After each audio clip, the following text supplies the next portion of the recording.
জীবনে না করিলাম বন্দেগী, গুনাহ করে কাটাইলাম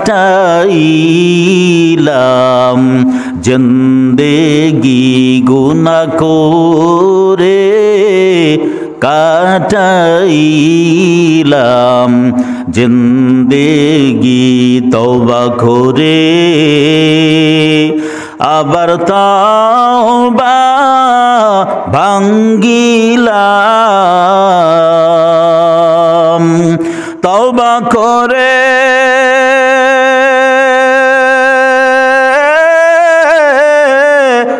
আবার তওবা ভাঙ্গিলাম, অবশেষে খাঁটি তওবা করিলাম। সকলেরই দরজা হইতে আল্লাহ ফিরিয়া, সকলেরই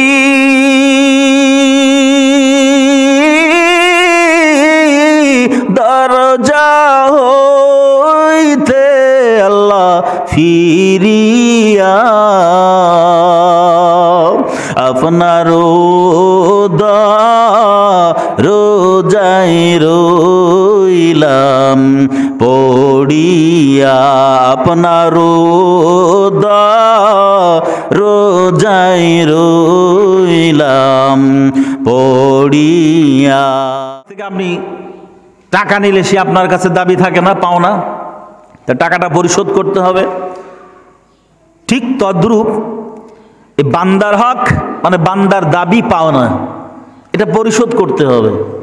যদি আপনি পারেন দুনিয়াতে পরিশোধ করবেন, তাই যদি না হয় কিয়ামতের ময়দানে আল্লাহ রাব্বুল আলামিন এই প্রতিদান পাওনা আপনাকে আদায় করে নিয়ে তারপরে আপনি মুক্ত হবেন। এর আগ পর্যন্ত আপনি এই দাবি থেকে কখনো মুক্ত হতে পারবেন না। বান্দার হক এমন একটা কঠিন সাবজেক্ট যা অনেক সময় আমাদের গুরুত্বর ভিতরেই পড়ে না।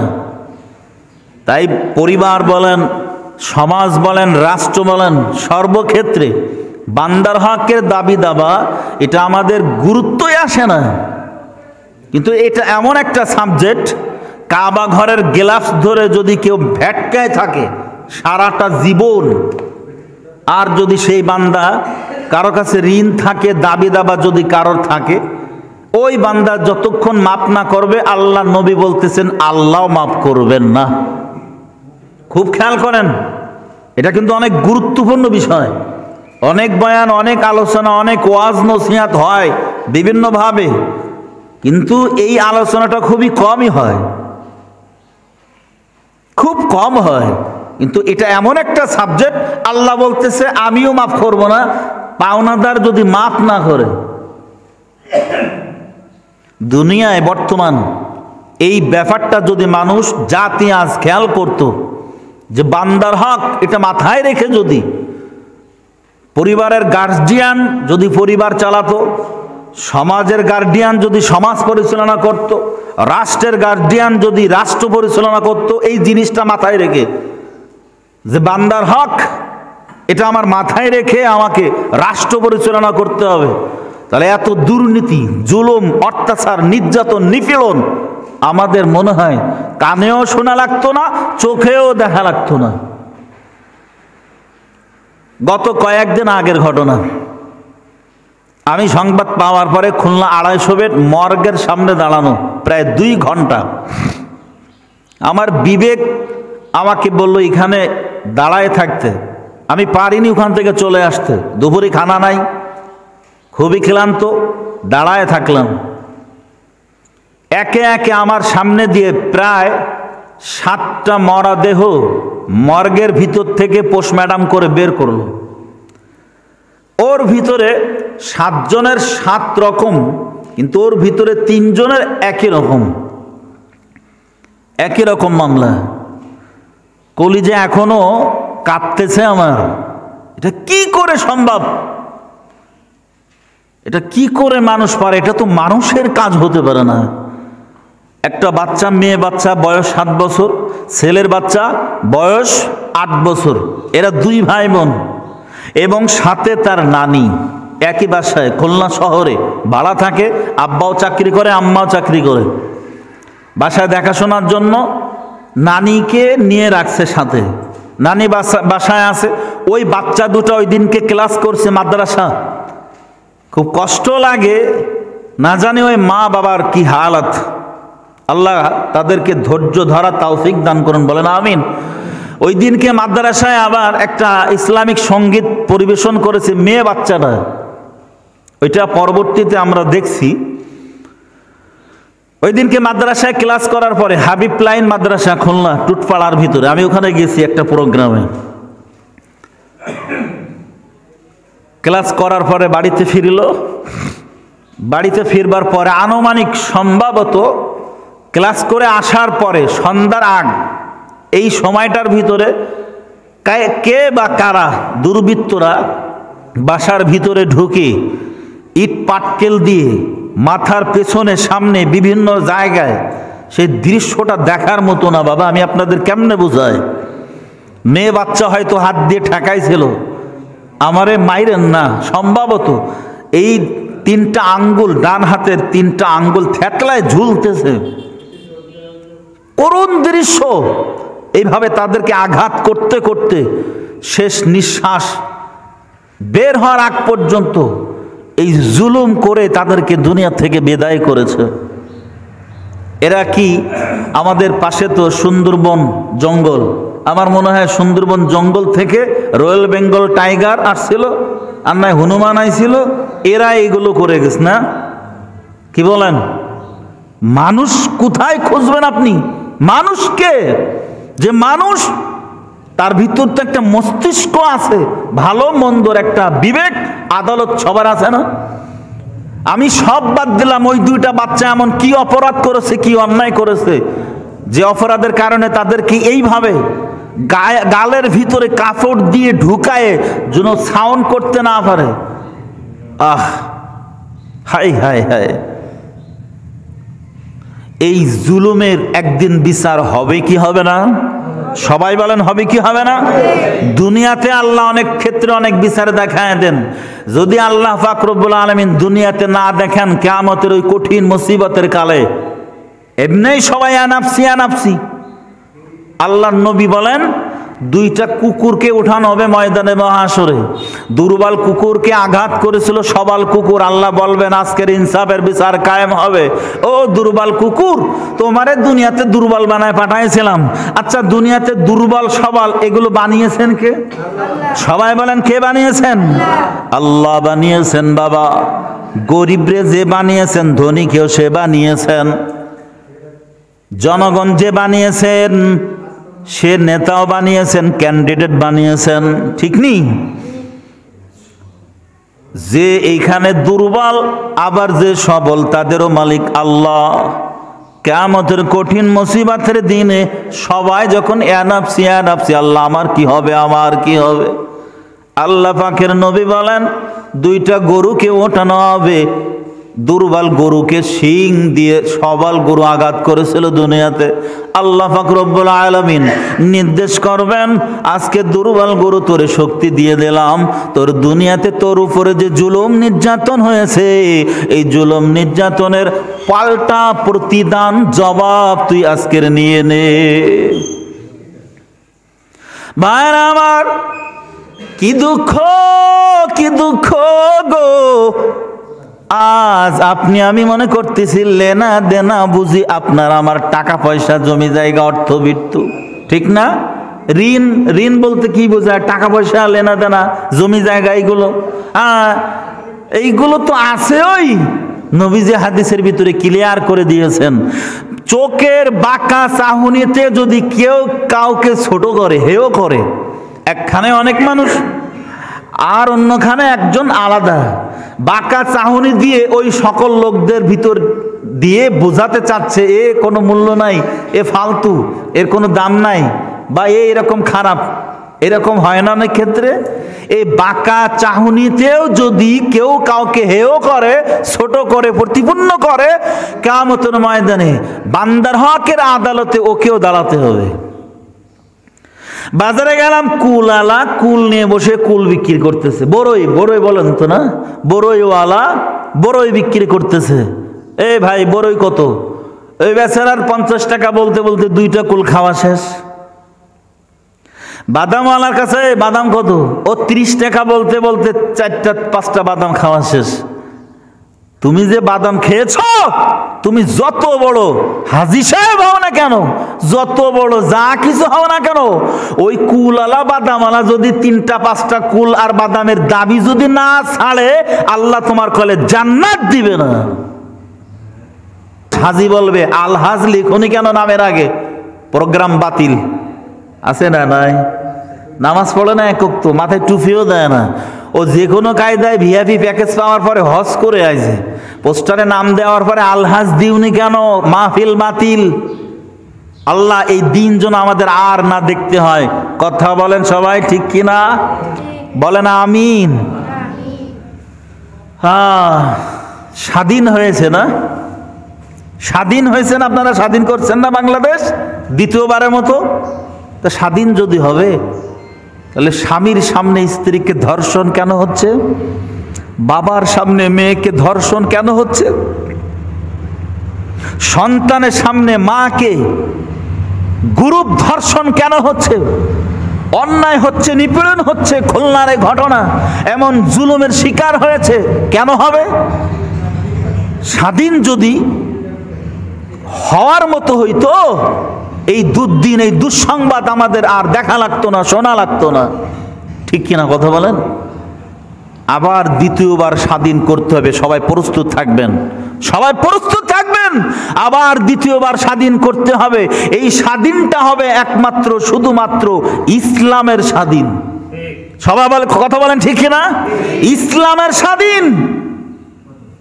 ইসলামের স্বাধীন যতক্ষণ পর্যন্ত এই সোনার বাংলায় না হবে, না আমরা করতে পারবো কোশ্চিন কালেও, শান্তির মা ওই যে ওকে আর ফিরে আনানো যাবে না, বিদায় নিয়ে চলে যাবে, আর ফিরে আসবে না। অতএব আমাদের সব সময়, আমিও আগেও বলেছি, আমাদের মনে রাখতে হবে একমাত্র শুধুমাত্র বিশ্বনবী রহমাতুল্লিল আলামিনের আদর্শ যতক্ষণ পর্যন্ত এবং কোরআনের শাসন যতক্ষণ পর্যন্ত এই সোনার বাংলায় আমরা না করতে পারবো, না কায়েম করতে পারবো, কোশ্চিন কালেও আপনি আমিও নিরাপদ নয়, আপনার আমার সন্তান নিরাপদ নয়, আপনার আমার বিবিও নিরাপদ না। এজন্য আমরা কোরআনের আইন, কোরআনের শাসন চাই কি চায় না? সবাই বলেন চাই কি চায় না? আল্লাহ আপনি কবুল করেন, বলেন আমিন। কাদেরে কুদরত দারি বর কামাল, আংতা রব্বি আংতা হাসবি জুল জালাল, তুহি কাদের জলিলুল্লাহ বসনু কদিমাস্তি নুইনো। হাজী সাহেব এলাকায় ঘরে কেউ হাজী বলে না, কারণ নাম কামানোর জন্য হজ করেছিল। দানবীর কি ডাকা হবে? দান কেন করেছিল? আল্লাহ তোমার রাজি খুশি করার জন্য না, তুমি দান এই জন্য করেছিল লোকে তোমাকে দানবীর বলবে। তো দুনিয়াতে সেটা তো হাসিল হয়েই গেছে। এই প্রতিদান ফল রোজ হাসরে নাই, তাকে অর্ধমুখী করিয়া টানিয়া জাহান্নামে নিক্ষেপ করা হবে। আলেমকে ডাকানো হবে, শহীদকে ডাকানো হবে। এই জন্য দুনিয়াতে যারা যারা যারা কিনা দুনিয়ার নাম কামানোর জন্য কাজ করবে, আল্লাহ রব্বুল আলামিন কিয়ামতের ময়দানে ওর প্রতিফল কিছুই দিবেন না। আমরা যা কিছু করব, যা কিছু বলবো, সব কিছু কার জন্য? ইন্না সালাতি ওয়া নুসুকি ওয়া মাহইয়ায়া ওয়া মামাতি লিল্লাহি রাব্বিল আলামিন।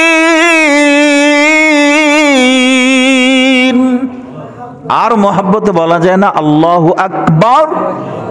এই যে আল্লাহু আকবার বললাম, তো দুনিয়ার ভিতরে যত ফাঁকা জায়গা আল্লাহ তাআলা আপনার আমার আমলনামায় নেকি দিয়া ভর্তি করে আপনার নামে লিখে দিয়েছেন। ভাইরা আমার, বেশি বেশি নেক আমল করা তৌফিক আমাদের দান করুন। সবাই বলে আল্লাহুম্মা আমিন। এখন যখন হাজি সাহেবরা এলাকায় ঘোরাঘুরি করে কেউ হাজি বলে না, তো দুই ব্যয় ঠিক করলো, ব্যয় কোনো মতেই তো মানুষ আমাদের হাজি বলে না। সামনে দিয়ে অনেকের সম্মান, পিছনে জুতার বাড়ি আছে না নাই?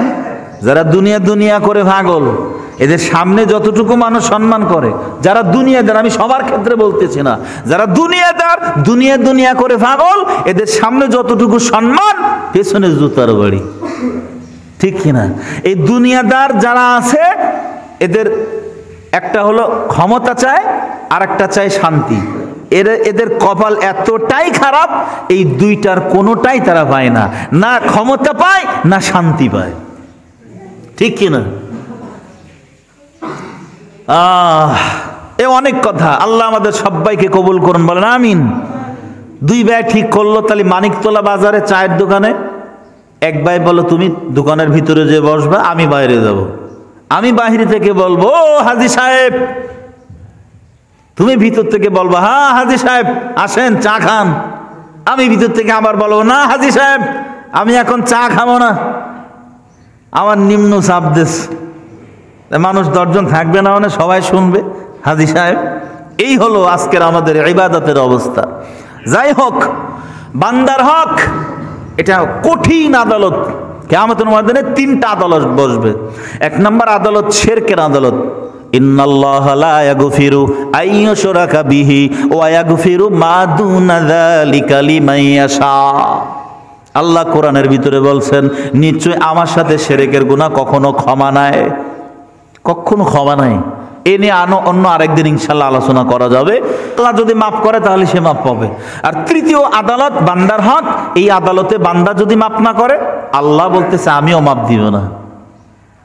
আপনি আর দিতে দিতে দিতে দিতে একেবারে সব শেষ। আপনি একজনের কাছে দুনিয়াতে ঋণ আছেন, হয় কয়টা টাকা, নতুবা কাউকে আপনি, আপনার ক্ষমতা আছে, তার ক্ষমতার বলে আপনি কাউকে কি করছেন, জুলুম করে গালি দিছেন, চোখ গরম করে মেজাজ দেখাইছেন। এই এলাকায় মনে হয় না? ক্ষমতার বলে, টাকার বলে, জন বলে, মনো বলে একজন আরেকজনকে ধমক দেয়, বাজে কথা বলে, কি নিপীড়ন চালায়, নির্যাতন করে। ওর টাকা আছে, আপনার অন্যায় না, তার অন্যায়। এরপরে আপনি যদি আইনের কাছেও যান, ওরা অগ্রিম আইনকে ক্রয় করে নেয় টাকা দিয়ে। আপনি জুলুমের শিকার, আপনার কোনো ভেল নাই। এই হলো বাংলাদেশের আইন ব্যবস্থা। এজন্য আমাদের মনে রাখতে হবে, আগেই বলেছি, কোরআনের রাজ যতদিন পর্যন্ত কায়েম না হবে, আপনার এই জুলুমের নির্যাতনের বিচার এই দেশে আমরা সফলভাবে, পরিষ্কারভাবে আমরা কখনো পাবো না। টাকার কাছে বিক্রি হয়ে যাচ্ছে মানুষ, আপনি কোথায় অভিযোগ দিবেন? আল্লাহ। যাই হোক, দিতে দিতে দিতে দিতে পাওনাদার দাঁড়ায় থাকবে। আপনি ঋণ, আপনার আমলগুলো তাকে দেওয়া হবে। আমল শেষ, এখন আর আমল নাই। এখন কি দিবেন? গায়ের গোশ কেটে পাওনাদারের ঋণ পরিশোধ করতে হবে। এরপরেও যদি সেই পাওনাদার মাপ না করে, দাবি না ছাড়ে, তো ওই লোকের যে পাপগুলো ছিল, ওই পাপগুলো আপনার মাথায় চাপায় দেওয়া হবে। এরপর আপনি গুনাহগার হয়ে গেলেন। আপনি কিন্তু বড়, আগে কিন্তু কি ভালো মানুষ ছিলেন, ভালো বুজুর্গ হয়ে গেছেন, আমল ইমান নিয়ে গেছেন, কিন্তু আপনার ঋণ থাকার কারণে আপনার দিতে দিতে দিতে উল্টা করে কি হলো, ওই ব্যক্তির আমলের গুনাহগুলো আপনার মাথায় চাপায় দেওয়া হলো। এই জন্য আপনি এখন গুনাহগার হয়ে গেলেন, আপনার তো আর নেকি থাকলো না। কিয়ামতের ময়দানে টাকা দিয়ে, স্বর্ণ দিয়ে তার আর কেনা বেচা হবে না, হিসাব হবে না। ওখানে হিসাব হবে নেকি দিয়ে। নেকি দিতে দিতে যখন আর থাকবে না, আপনি শূন্য, এরপরে পাল্টা তার গুনাহ আপনার মাথায় চাপায় দেওয়া হবে। এবার আপনি গুনাহগার ঘোষণা করা হবে, জাহান্নামে নিক্ষেপ করো। নাউজুবিল্লাহ বলেন। ভাইরা আমার, আল্লাহ আপনি আমাদের হেফাজত করেন, বলেন আমিন। যার কাছে যে ঋণ দেনা আছেন, আজকে পাও দুটো ধরে হোক, হাত দুটো ধরে হোক, মাপ চেয়ে নেবেন। এরে ভাই, তোরে আমি একদিন কষ্ট দিয়েছি কথার মাধ্যমে, তোরে আমি একদিন কষ্ট দিয়েছি আর্থিকভাবে। আল্লাহর নবী পর্যন্ত, আপনারা ইতিহাস জানেন না, জাগা জমি নিয়ে দ্বন্দ্ব নিয়ে নবীর দরওয়াজা হাজির। নবী আমার রহমাতুল্লিল আলামিন একটা পাতিলে পানি নিয়া ওইখানে আগায় আসলেন। ইয়া রাসূলুল্লাহ, হাবিবাল্লাহ, পাতিলটা একটু রাখেন, আমরা দুইটা কথা বলবো। নবী দাঁড়ায় থাকলেন।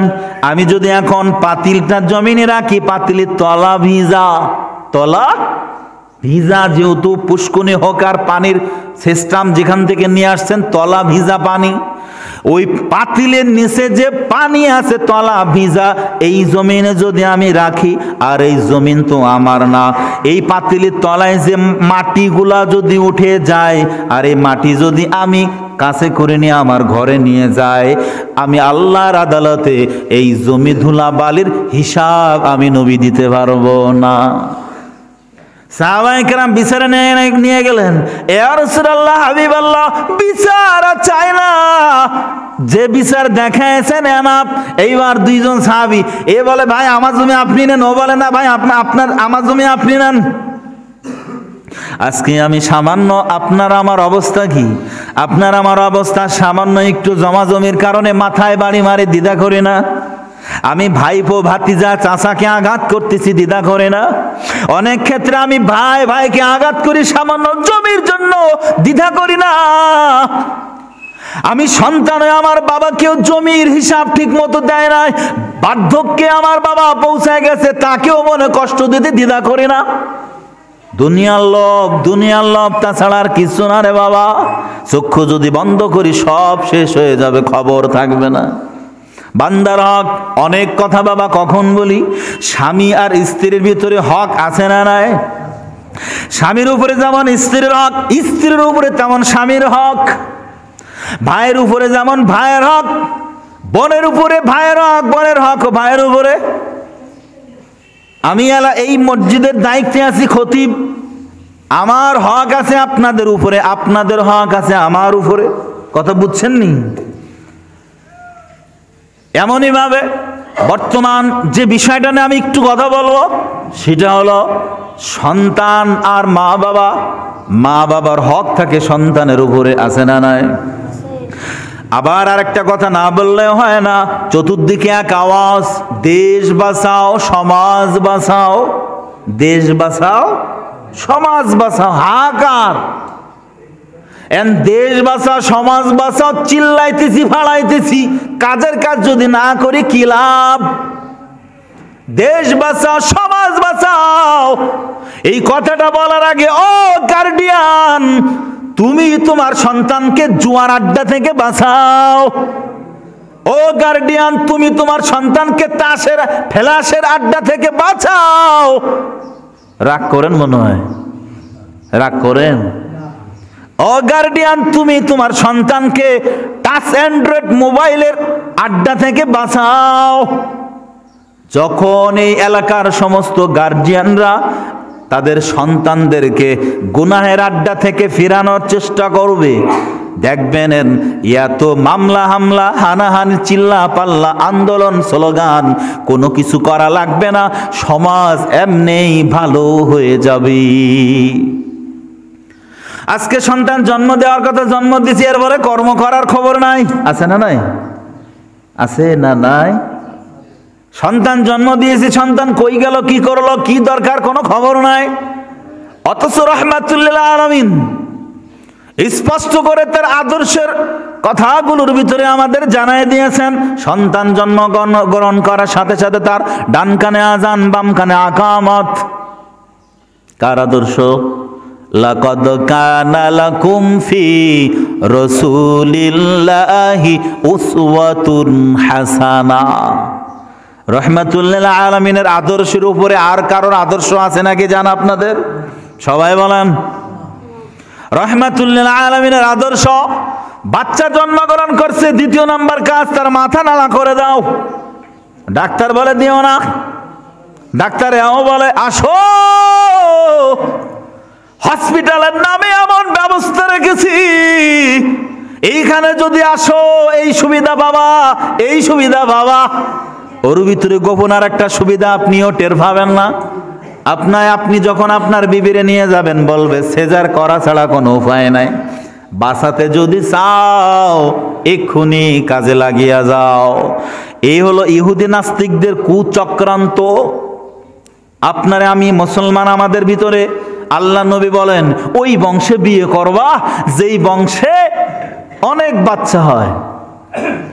আমার উম্মত একাধিক অধিক হবে কিয়ামতের ময়দানে, আমি ভারী উম্মত নিয়ে হাশরের ময়দানে দাঁড়াবো। সুবহানাল্লাহ বলেন। এদিকে বেঈমানের দল স্লোগান দিচ্ছে, না না না, খবরদার, বড় হলে একটা, না হলে দুইটা, না হলে কোনোটা না। ঠিক কিনা ভাইয়েরা আমার? আল্লাহ নবী বলেন বাচ্চা জন্মগ্রহণ করার পরপর তার ডান কানে আজান, বাম কানে আকামত। এন হাসপাতালের ভিতরে ইমাম মুয়াজ্জিন কই পায়, আল্লাহ আল্লাহ মানুষ কই পায়, ও নিজেরাও তো আজান দেওয়াও শিখিনি। বলি ভাই একটু তাকবির দেন, পিছনে মুয়াজ্জিন সাহেব হুজুর নাই নামাজে অনেক ক্ষেত্রে, ও আমার দ্বারা হবে না, আছে না নাই? মুয়াজ্জিন সাহেব হুজুর আসতে দেরি করতেছে, আজানটা একটু দেও, ও আমার দেওয়া অভ্যাস নেই, আমি পারবো না, এমন পাবলিক আছে না নাই? তাহলে সন্তানের আজান কেমনে দিবে? বড় পরিতাপের বিষয়, বড় লজ্জার বিষয় যে আমি মুসলমান দাবি করি, কিন্তু মুসলমানের উপরে যে এই কিছু দায়িত্ব, কিছু আমল, কিছু ঈমান, কিছু জ্ঞান, এগুলো যে আমাদের অর্জন করা ফরজ, এর থেকে আমরা বেখবর। বাবা মারা গেছে, লাশ পড়ে আছে, কাফন কাটবো, এই যোগ্যতা আমার নাই। ইমাম সাহেব মুয়াজ্জিন সাহেব না হলেও কাফন কাটার লোক হয় না। আমি করলাম কি? আমি তো একজন মুসলমান, আমি পারবো না কেন? আমি শিখি নাই কেন? দুনিয়া গোষ্ঠী সমত কিছু তো শিখতে আমাদের বাদ রাখিনি। তাহলে আমরা ইমানের লাইনে, আখিরাতের লাইনে এমন দুর্বল কেন? রাগ করেন মনে হয়, রাগ করেন? পাবলিক এখন অনেক বড় পাখা, সারাদিন যদি ধাক্কায় এরপরে আলিফ বের হয় না, এমন পাবলিক ইমামের ভুল ধরে। আছে না নাই? আছে না নাই?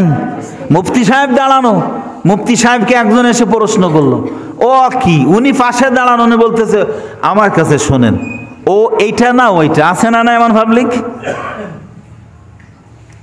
হ্যাঁ, লিখতে না পারলেও লেখার মুসার জম। ভাইয়ের আমার, বেঈমান নাস্তিকের বাচ্চারা, মুনাফিকের বাচ্চারা, আল্লাহ নবী কি ইনজেকশনের কথা বলেছেন, এটা ভবিষ্যতে কেমন বড় দায়িত্ব হয়ে, অ্যান্টিবায়োটিক হয়ে কাজ করবে বাচ্চার জন্য, এটা আপনি আমি মুসলমান না জানলেও বেঈমানের দল কিন্তু বুঝিয়ে গেছে। এজন্য এই আজানের আর আকামতের ইনজেকশন, এই অ্যান্টিবায়োটিক থেকে বঞ্চিত করার জন্য বিশাল সুবিধা খুলে নিয়ে বসে ডাক দেয়, আসো আমাদের কাছে আসো। কথা বুঝছেন তো ভাইরা আমার? খুব সাবধান, এও অনেক কথা। আল্লাহ, তাহলে প্রথম নাম্বার ডান কানে আজান, বাম কানে আকামত। দ্বিতীয়ত মাথা নাড়া করে দাও, চুল যতটুকু হয়েছে ওজন দিয়ে তোমার যদি ক্ষমতা থাকে স্বর্ণ আল্লাহর রাস্তায় সদকা করো, যদি কম থাকে তাহলে রূপা, যদি না থাকে সমর্থ যদি বেশি না হয় কিছু টাকা আল্লাহর রাস্তায় সদকা করে দাও। এরপরে তার একটা সুন্দর নাম রাখো। কি নাম? ইসলামিক নাম। কি নাম? নান্টু, ভল্টু, ঝোল্টু, নদী, কত কি আছে না নাই? লেডি বেডি, কি নাম? কয় 2 অক্ষরে নাম দেন। আমারে বলছে হুজুর নাম দিয়েন, এনা আমি একটা সুন্দর ইসলামিক নাম দিস। সাহাবায়ে কেরামদের দেখে দেখে খুঁজে খুঁজে একটা ভালো সুন্দর নাম, হুজুর 2 অক্ষরে নাম দেন। ওরা ওই খোঁজ করে, নান্টু, বল্টু, ঝোল্টু এইসব কোনে পাওয়া যায়। আবার এই নামে কেউ থাকলে রাগ করেন না, যদি পারেন তাহলে ইনশাআল্লাহ আমাদের আগামীতে সংশোধন হয়ে চলতে হবে, নাকি বলেন? এমন একটা নাম কিয়ামতের ময়দানে অনেক ক্ষেত্রে নামের বরকতেও আল্লাহ জান্নাত দিবেন। কারণ আল্লাহ তাআলা চান না আমার হাতে বানানো কোনো বান্দা জাহান্নামের আসামিও কবরে যাক। এই জন্য এক একটা ওসিলা খুঁজে আপনাকে আমাকে মাফ করবেন। আল্লাহ এই ওসিলার ভিতরে আমাদের থাকার তৌফিক দেন, বলেন আমিন। ভাইরা আমার, অনেক কথা খুব সংক্ষেপে বলতেছি। এরপরে তারা এলমে দিন শিক্ষা দাও। কত দায়িত্ব! ঠিক মতো যদি বাবা পিতা মাতা হয়ে সন্তানের হক যদি আদায় না করি, ওই সন্তান আপনার হক কেমনে আদায় করবে? বড় পীর আব্দুল কাদের জিলানী রাহমাতুল্লাহি আলাইহি কাফেলা নিয়ে হজের ময়দানে হজের মৌসুমে আসমানের দিকে তাকায় হাত তুলে দোয়া করতেছে, আল্লাহ এই বছর যেন সবার হজ কবুল হয়, আল্লাহ তোমার কাছে দোয়া করলাম। গায়েবী আওয়াজ, ও আব্দুল কাদের, সবার হজ যদি কবুল করি ওর ভিতরে এক ব্যক্তির হজ কবুল করা হবে না। আল্লাহ তারা একটু যদি দেখতে পারতাম। আল্লাহ বলে তাকে তোমার দেখা লাগবে না, সে তোমার সাথে দেখা করার জন্য আসতেছে, সামনে তাকাও। বড় পীর আব্দুল কাদের জিলানী রাহমাতুল্লাহ আলাইহি সামনের দিকে তাকায় দেখতেছে কে যেন আসতেছে, গলাইতে গলাইতে, দুটো হাত নাই, দুটো পাও নাই, এমন কেমন একটা দেহ গলাইতে গলাইতে তার দিকে আসতেছে। এই কেমন মানুষ? বড় পীর আব্দুল কাদের জিলানী রাহমাতুল্লাহ আলাইহি তাকায় আছেন। আস্তে আস্তে গলাইতে গলাইতে যখন সামনে চলে আসলেন, এরপরে আল্লাহর তরফ থেকে নামটা তার আব্দুল কাদের জিলানী রাহমাতুল্লাহ আলাইহি শুনছেন। এইবার ডাক দিয়ে বলতেছেন, তোমার নাম কি এইটা? ওই বান্দা বলতেছে, হুজুর আপনি আমার নাম কেমনে জানলেন? বলে সেটা বলবো পরে, আগে বলো তোমার এই হালত কি করে হয়েছে বলো। ওই অসুস্থ বান্দা এবার ডাক দিয়ে বলে, ও আল্লাহর ওলি, আমার বাবা নাই, মা আছে, আমি বিবাহের উপযুক্ত হওয়ার পর একটা বিবাহ করি। বিবাহ করবার পর আমি কিছুদিনের জন্য ব্যবসার জন্য বাহিরে চলে গেলাম। কিছুদিন ব্যবসা করলাম অনেক কষ্ট করে। একদিন গভীর রাত বাড়িতে ফিরলাম, সারাদিন অনেক কষ্ট ক্লান্ত বাড়িতে ফিরলাম। বাড়িতে ফেরবার পর আমার যে ঘর, ওই ঘরে আমার বিবি, আর অন্য ঘরে আমার মা দুঃখিনী। আমি আগে আমার বিবির ঘরে গেলাম, মায়ের ঘরে না গিয়ে।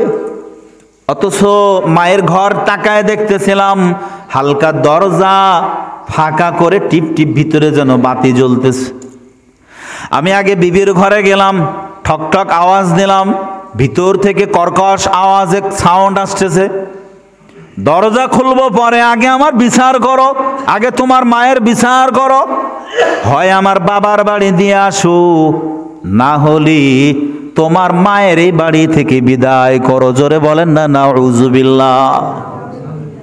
মাইকের আওয়াজ অনেক সময় এলাকায় যাচ্ছে, যদি খেয়াল করে শোনেন, এরে আম্মা জান, ওই শাশুড়ি তো আপনি একদিন হবেন। এইটা মাথায় নিয়ে চললে হবে। ওই যে বান্দার হক, মনে আছে তো? দেখেন কি অবস্থা, কি হালাত। অল্প সময় শেষ করতেছি, রাগ করবেন, একটু চালাবো। আব্দুল কাদের জিলানী রাহমাতুল্লাহ আলাইহি বলেন, তারপরে কি করলে? বলে বিবি কর্কট আওয়াজে যখন এই কথা বললো, আমি বললাম মেলা ক্লান্ত, অনেক কষ্ট করে দূর থেকে আসছি, দরজা আগে খোলো, তারপরে দেখতেছি কোনটা কি করা যায়। দরজা এবার খুলে দেওয়া হলো, ঘরের ভিতরে ঢুকলাম, আমার কাঁধের ব্যাগটা রাখলাম। বড় ক্লান্ত, আমার একটু বসক, একটু বিশ্রাম নেই, একটু ঠান্ডা পানি দিক, তারপরে দুইটা কথা বললে বলুক। তা না, দাঁড়ায় দাঁড়ায় আমারে এমন ভাবে রাগান্বিত করে দিচ্ছে, শুধু মা মা মা, তোমার মারে বিদায় করো, নাহলে আমার বাড়ি থেকে বিদায় করে দাও। এক পর্যায়ে হুজুর ওই ঘরে যে ঢাসা দেওয়া ছিল, আমি রাগের মাথায় রাগান্বিত হয়ে ওই ঘরের ঢাসাটা আমি হুজুর আমার হাতে নিলাম। এইবার ওই ঢাসাটা নিয়ে আমি আমার মায়ের ঘরের দিকে রওয়ানা। আমি গিয়ে দেখতেছি আমার মা ওই হালকা করে দরজা দেওয়া টিপ টিপ বাতি জ্বলতেছে, আমার মা ঘুমায় নাই। গভীর রাত, আমার মা যাই নামাজে বসিয়া নামাজ আদায় করে হাত তুলে আল্লাহ পাকের কাছে দোয়া করতেছে, আল্লাহ আমার সন্তান কোথায় আছে, বাইরে আছে, কি হালাতে আছে আমি জানি না। আল্লাহ ও আসমানের মালিক, আমার সন্তান যেখানে থাকুক না কেন, আল্লাহ তুমি তাকে নিরাপদে রাখিও, আবার আমার বুকে তাকে তুমি নিরাপদে ফিরাইয়া দিও। হুজুর গো, এই কথা বলতে বলতে আমি ওই সময় আমার হাতের ঢাসাটা দিয়ে আমার মায়ের মাথায় প্রচন্ড বেগে একটা আঘাত করলাম। মা পড়ে গেল, মাথা দিয়ে ফিনকি দিয়ে রক্ত প্রবাহিত হচ্ছে।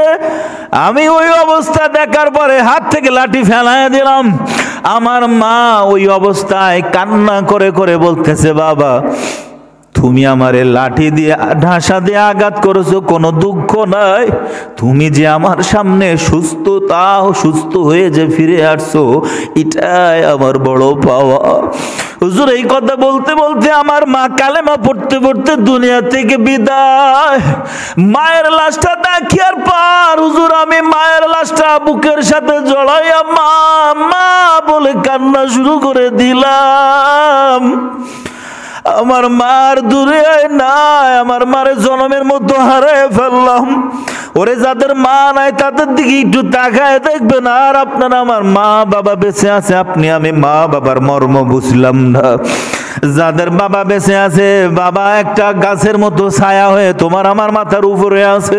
আজকে বাবারে ধমক দিয়া কথা বলো, মায়ের মনে কষ্ট দিয়া কথা বলো, কিন্তু মা বাবা এমন একটা তোমার বন্ধু, কোনোদিন নিজেদের স্বার্থ নিয়ে তোমার সাথে কখনো গন্ডগোল করে না, ঝগড়া করে না।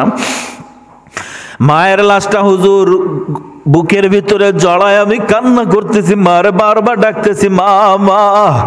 এরপরে আমি হুজুর মায়ের লাশ দাফন করার পর বিবিরে তালাক দিয়ে দিলাম। মনের ভিতরে শান্তি পায় না। আমার মন বারবার করে হাতের দিকে তাকাইলে বলতেছে, রে হাত, কিভাবে তুই হাত দিয়ে আমার মায়ের মাথায় বাড়ি মারলি? পার দিকে তাকাইলে বারবার মনে হয়, রে পা, তুই কিভাবে আমার মায়ের ঘরের দিকে হাঁটিয়া গেলি? আমি তো আমার মায়ের পেটে ছিলাম। আমি আমার দুনিয়াতে আসার পরে ছোট্টবেলা আমার মা কেমন ভাবে আমার লালন পালন করছে, আমার বাবা নাই, আমি তো জানি আমার মা আমার পিছনে কত কষ্ট করেছে। ওরে হাত, ওরে পা, কিভাবে সেই মাকে আঘাত করে দুনিয়া থেকে বিদায় করে দিলি? হুজুরের পরে আল্লাহর কাছে ক্ষমা চাওয়ার জন্য, আল্লাহরে পাওয়ার জন্য আমি হজ করতে আসছি। এই কয়টা বছর আমি হজের কাবা ঘরের চতুর্পাশ থেকে ঘুরি, কিন্তু আমার মনে শান্তি লাগে না। আমি কি পাপী, কি পাপ করে ফেললাম, আমি কি অন্যায় করে ফেললাম? হুজুরের পরে আমি এক পর্যায়ে রাগান্বিত হয়ে আমার হাতটা দিয়ে এই পা মায়ের ঘরের দিকে গিয়েছিল, একটা পা আর একটা পাথরের উপরে রাখিয়া হাতের ভিতরে একটা পাথর নিয়া ধাক্কাইতে ধাক্কাইতে ধাক্কাইতে আঘাত করতে করতে আমার একটা পা ছুটায় ফেললাম। হুজুর মনে শান্তি লাগে না, এরপরে আর একটা পাও ছুটায় ফেললাম। হুজুরের পরে মনে শান্তি লাগে না, এরপরে হাতও শেষ করলাম, দুই হাতও শেষ করে দিয়া আমার দুটা হাতও নাই, দুটা পাও নাই। এরপরে আমি এই কত বছর এই কাবার ঘরের পথর পাশে ঘুরি, আর আল্লাহকে ডাকি, এরপরে দিলের ভিতরে শান্তি লাগে না। বড় পীর আব্দুল কাদের জিলানী রাহমাতুল্লাহ আলাইহি দরদার করে চোখ থেকে পানি ফেলাইয়া দিয়ে বলে, ওর হতভাগা, ওরে তোর এমন কপাল মন্দ, তুই যে কাজ করেছিস, তোর সারাটা জীবনও যদি কাবা ঘরে চতুর্পাশে ঘুরে ঘুরে যদি আল্লাহরে ডাকি আর মাপ চাস, আল্লাহ কোনোদিন তোর মাপ করবে না। তুই তাড়াতাড়ি করে যা, তোর মায়ের এলাকায় যেখানে কবর, ওই কবরের কাছে গিয়া তোর মায়ের কাছে ক্ষমা চা। তোর মা যদি তোরে ক্ষমা করে, তারপরে দেখবি আল্লাহ তোরে ক্ষমা করবে। তুই যদি তোর মায়ের কবরের পাশে গিয়া কান্না করিস আর মার আদর ভরা কণ্ঠে যদি ডাকিস, অবশ্যই তোর মায়ের এমন আঘাত পেয়ে দুনিয়া থেকে বিদায় হয়ে গিয়েছে।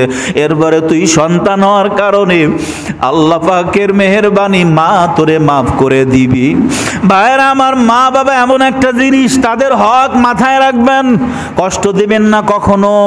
একদিন কিন্তু এই মাও থাকবে না, বাবাও থাকবে না। ও এলাকার যারা আছো সন্তানের বাবারা, আপনার আমার আল্লাহ সন্তান দিয়েছেন, আমিও বাবা হয়েছি।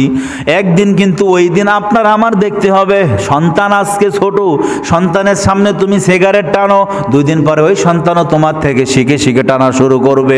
সন্তানের সামনে তুমি আজকে নামাজ পড়ো না, ওই সন্তানও দেখতেছে আমার বাবাই তো নামাজ পড়ে না, তাহলে মনে হয় নামাজ কালাম আমাদের জন্য না।